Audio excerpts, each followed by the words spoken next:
Day 2 coming at ya. So you should already have completed the warm-up. It's the same for both days. What you're going to do now is go into some new core exercises. Core exercise 1 is called the quadruped horizontal or bird dog, and exercise 2 is a military curl up. So you might want a light weight for the military curl up, and you can build up and add weight to it. You could start here with body weight just to make sure that you've got the movement down pat and you're ready. So the quadruped horizontal is a lot like the dead bug, but opposite. It's one of Stu McGill's big 3 exercises for low back safety and to keep low back pain away and to help cure low back pain. It's helping you activate an anti-rotation type movement and really activating that anterior core. So what you're going to do is you're going to at first time through, you can put your toes into the ground, knees are about hip distance apart, hands are under shoulders. You're going to push your back leg, opposite arm out at the same time, and then bring them back down. You're going to do all 10 on one side, then you can switch and do all 10 on the other. As you progress and get better at these, lay your feet flat. That takes away some stability.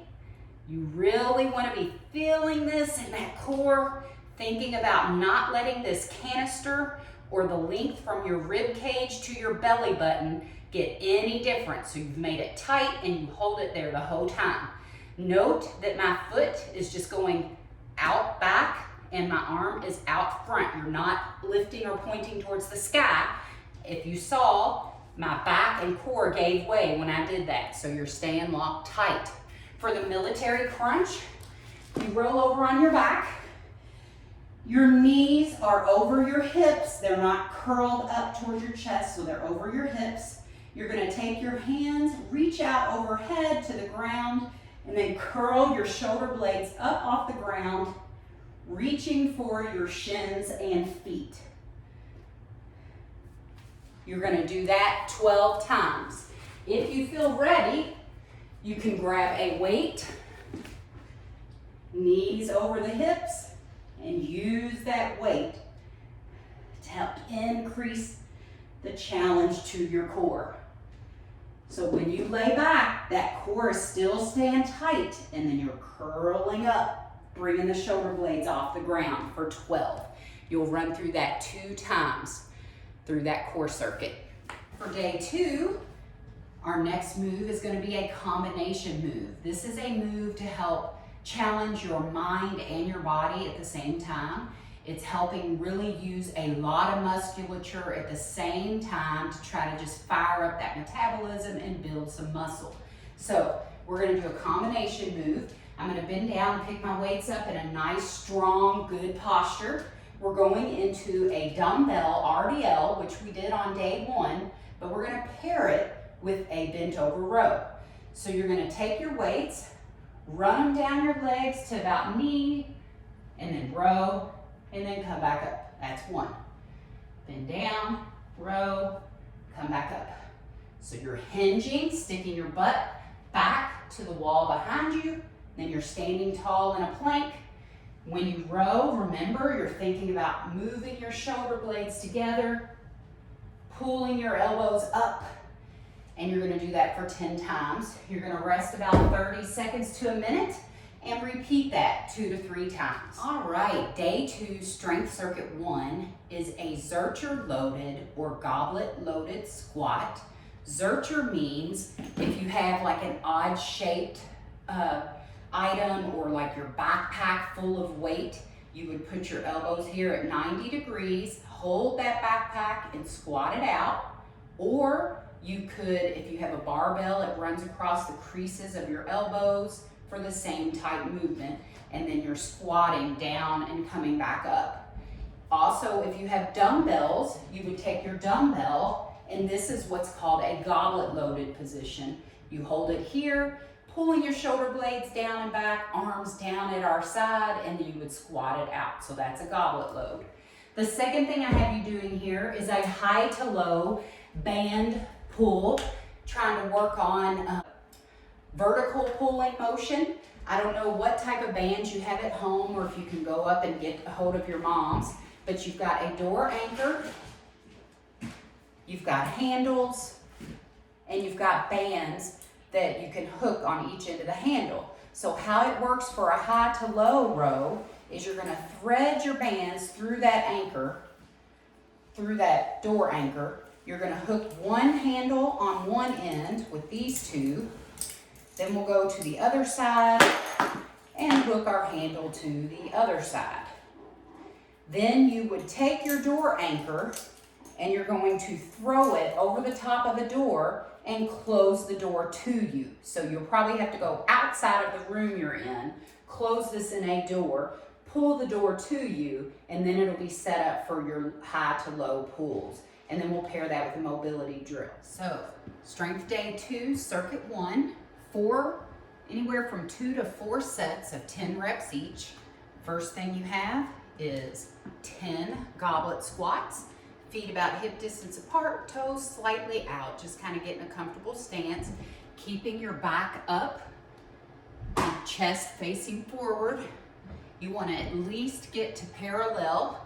As you can see, I generally stop at parallel because I do get a posterior pelvic tilt when I go too low and my knees feel a little too much strain. Other people can go a lot lower. So you do what feels most comfortable for your body. So 10 squats, followed by our 10 seated high to low anchor pulls. So you'll see the anchor point in the door. Now I'm gonna sit down here with the handles on each end. Open my legs, they're flat on the ground. I'm reaching up and then pulling down. 10 strong ones. I'm keeping a neutral grip, really using my back. You got 10 strong ones of those. Be sure to be gentle letting go of your bands because they can scratch up your doorway. And then you're going into an active hamstring stretch. So one leg is down on the floor, the other leg you gently clasp behind the knee, and you're gonna straighten your leg, driving your heel to the sky and back down. About 8 times on that leg, then you'll put that leg down, bring the other one up, again, gently holding behind the knee, 8 times with the other leg. That is strength circuit 1. You'll rotate through those 3 exercises, 2 to 4 sets. Day 2, strength circuit 2. You've got shoulder elevated hip bridges, or otherwise known as hip thrust. You can start with body weight. You can put a mini band around your knees to intensify the glute med and the glute muscle activation. You can add weight to your lap, and then as you progress and you don't have enough weight to put on your lap, you can switch to a single leg shoulder elevated hip thrust. The second exercise is a half kneeling overhead press, and then our mobility movement will be a thread the needle. So for a shoulder elevated hip thrust, you can use a sofa, an ottoman, something where you can elevate and you put your shoulder blades on the bench. Your feet are flat to where when you come up, you make a tabletop position with a 90-degree angle of your knees. You do not want to be pushing through your elbows. You can gently put your hands behind your head if you need neck support, and then you just drive up and squeeze. If you have a band, you can tie it around your knees, and when you're pushing out on it, it's going to create more activation in the glutes. You can also take dumbbells or a weighted backpack and put those on your lap. And then once you've kind of outdone it with the double leg hip bridge after the first couple weeks or so, you can go into a single leg hip bridge to try to push it along a little bit. I can tell you that these are very, very hard. You're gonna do 10 double leg hip thrust, rest about 30 seconds to a minute. Then you're gonna get in a half kneeling position. The second exercise is a half kneeling overhead press. So you're gonna get in that strong half kneeling position like we do in the warm up. That back toe is driving into the ground. Front foot has a 90-degree angle at the knee. Whatever knee is down, that's the arm that's pressing. So we're just gonna do a straight neutral grip press. You wanna make sure your rib cage stays engaged and you're using your lats, driving through that back foot, turning on your glute to press. You do 10 on one arm, switch the knees that are down, tall, drive, and press, 10 on the other arm. Then our activation movement is called thread the needle. You're gonna get on hands and knees. You're gonna sit back towards your hips and you're gonna reach through that window, laying your shoulder on the ground while your other arm is out straight. You should feel a good rotation in that upper back. Take some time to breathe in through your nose, out through your mouth. Come out of it and then go the other way. You'll do 2 to 3 of these each side. And you'll rotate through the strength set 2 exercises, hip thrust, half kneeling overhead press, thread the needle, anywhere from 2 to 4 sets, whatever your time allows for. Lastly, on day 2, we're gonna hit the arms for our finisher. We're gonna do what we call the 21s. It's 7 bicep curls from the bottom halfway up. So you're gonna hold those elbows at your side, palms facing forward. You're gonna do 7 curls from the bottom to halfway up. Then we're gonna come to the top and we're gonna do 7 curls from the top to halfway down. Then we're going to do full range of motion for 7. Again, make sure that you don't allow momentum. Your back doesn't sway, your shoulders are back. Elbows stay at your side.